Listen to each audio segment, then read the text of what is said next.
Imagine waking up every morning not to the sound of birds, but to the echo of gunfire.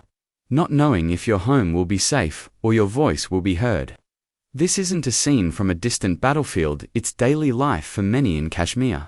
Before we talk about borders and wars, let's talk about the people who have lived through it all. Because the story of the India and Kashmir conflict isn't just about land, it's about lives. You know? Sometimes when we look at history, it can feel like we're standing in the middle of a storm, loud, messy, and hard to understand. But when we sit quietly and listen closely, we begin to see the people inside the storm, the families, the leaders, the soldiers, the children, each carrying a part of the story in their hearts. The story of Kashmir began with a choice. When India and Pakistan were born in 1947, the princely state of Jammu and Kashmir stood between them, rich in culture, beauty, and complexity. Its ruler had to decide which country to join. And when conflict erupted, he chose India. That decision opened the door to war, not just one, but many. The first war came quickly. It ended with a line drawn through mountains and valleys, dividing families and hopes. But that line didn't bring peace. Years later, in 1965, another war broke out. This one was fiercer and even more uncertain. People on both sides lived in fear, wondering if peace would ever return to their homes. And then came Kargil, a bitter conflict high in the snow-covered peaks. Young lives were lost on both sides. Families grieved, and still, the questions remained. Who belongs where? Who decides? In the years that followed, many voices in Kashmir cried out, not always in agreement, but always in longing. Longing to be heard, to be free, to feel safe in their own land. Then came a great change in 2019. A law that once gave the region special meaning was taken away. For some, it felt like a new beginning. For others, it felt like something precious was lost. When we hear stories like these, it helps to remember, war is not just about borders or politics, it's about people. And when we remember the people, we can begin to hope for peace. Not just the silence after the guns stop, but a true peace, where children can play, elders can rest, and neighbors can greet each other without fear. Asterisk, in 1947, British India was divided into two nations, India and Pakistan, based largely on religious demographics.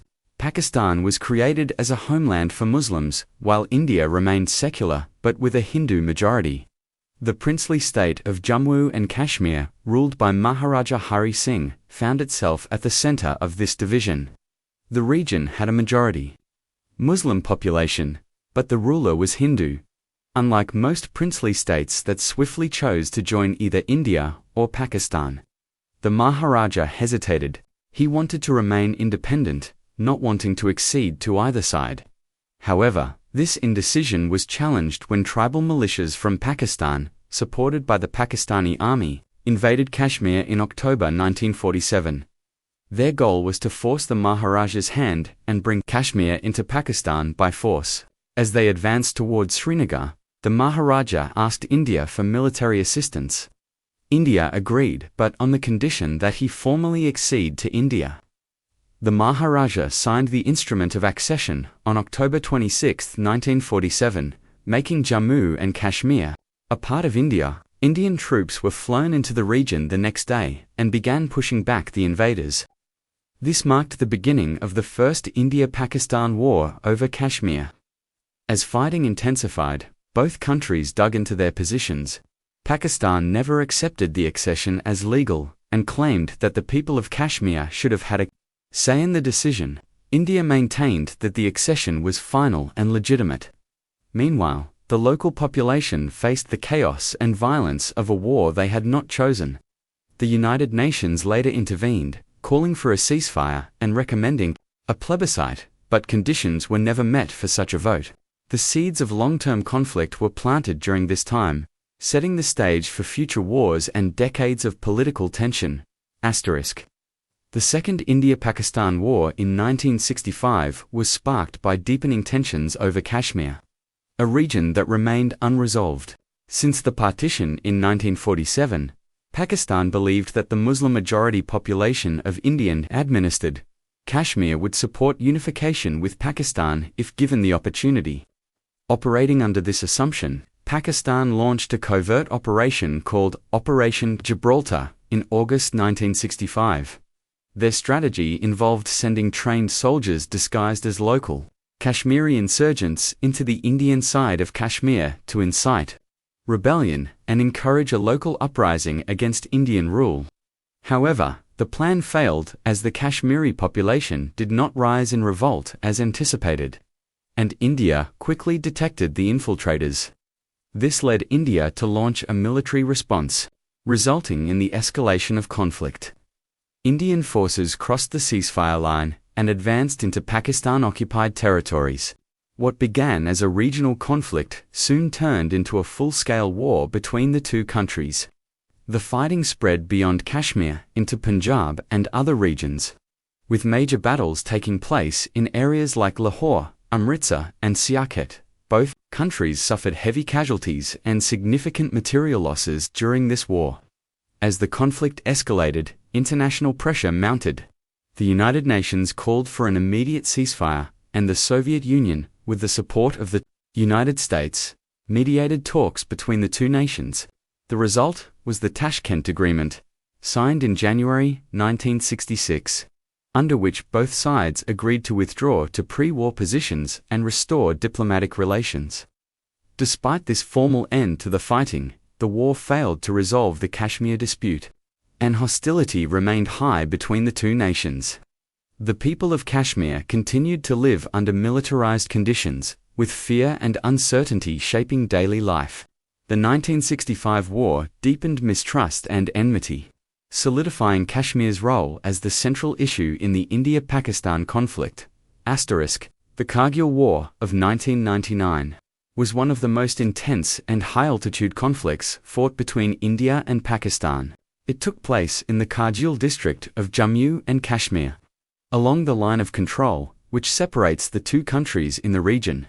The conflict began when Pakistani soldiers, along with armed militants, crossed the line of control and occupied strategic peaks on the Indian side during the winter months when Indian forces had temporarily vacated some forward posts due to harsh weather.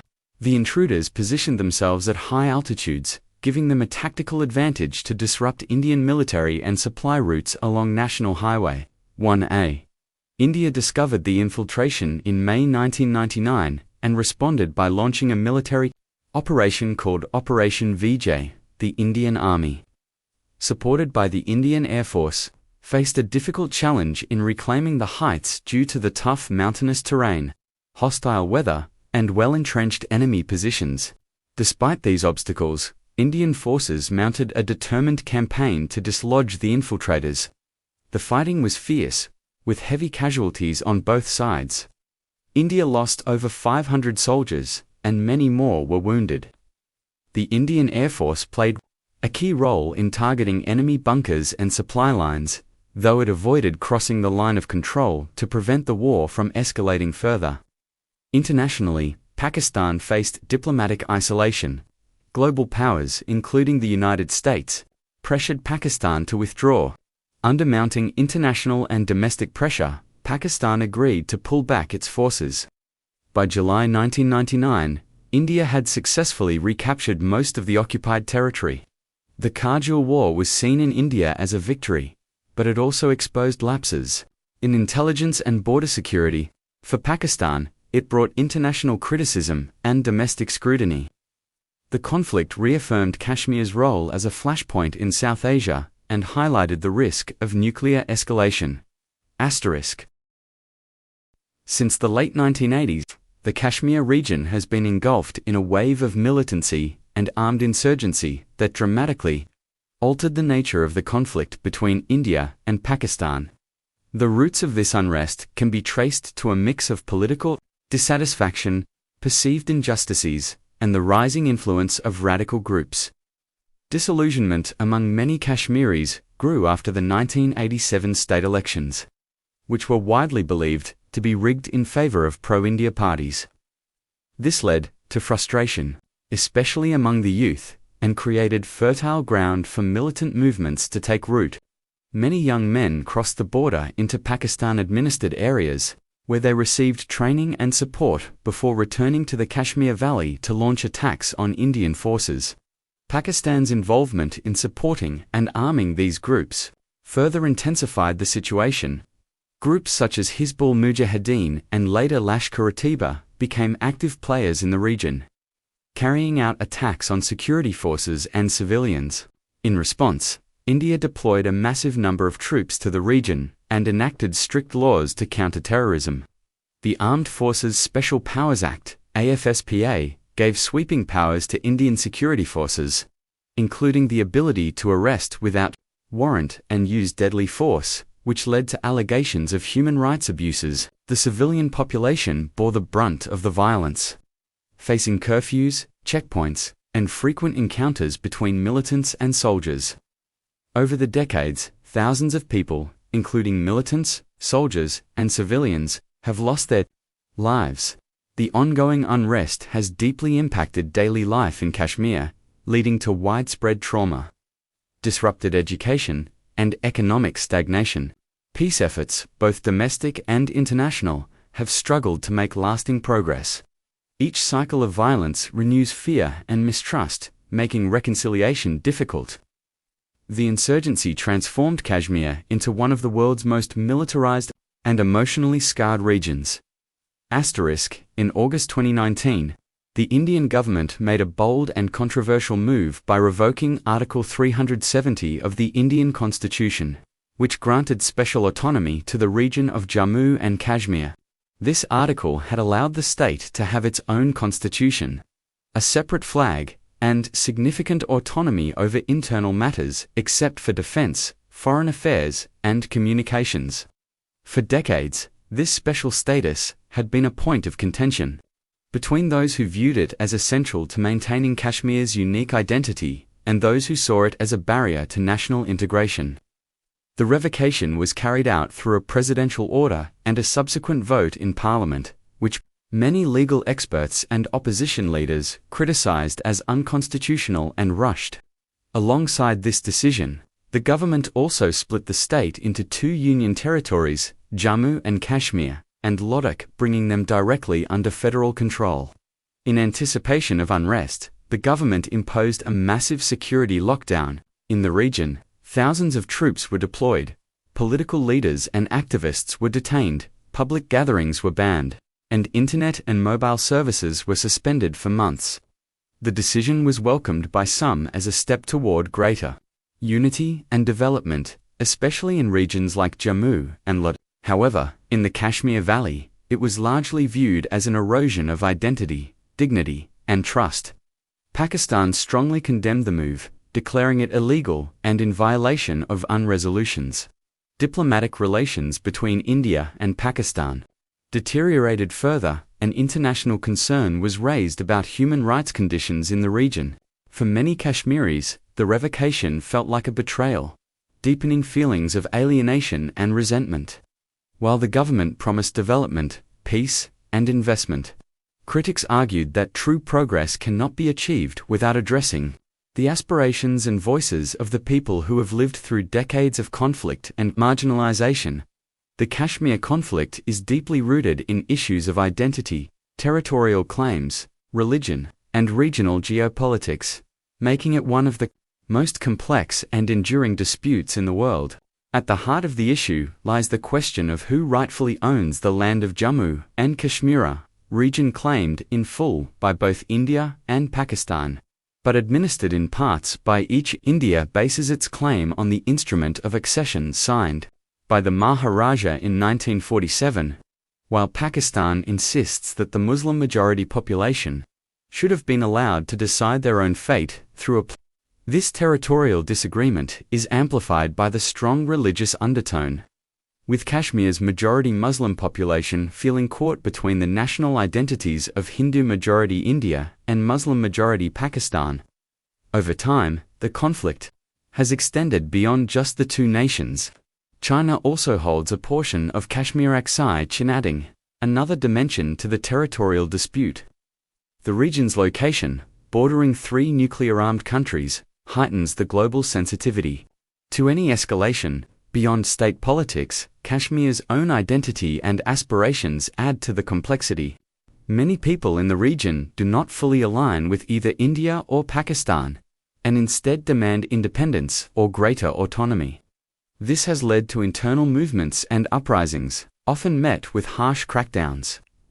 Over the decades, Kashmir has become heavily militarized, and generations have grown up under curfews, conflict, and fear. The international community has occasionally intervened diplomatically, but has largely treated it as a bilateral issue between India and Pakistan. Despite repeated efforts at dialogue and multiple peace talks, no lasting resolution has been found.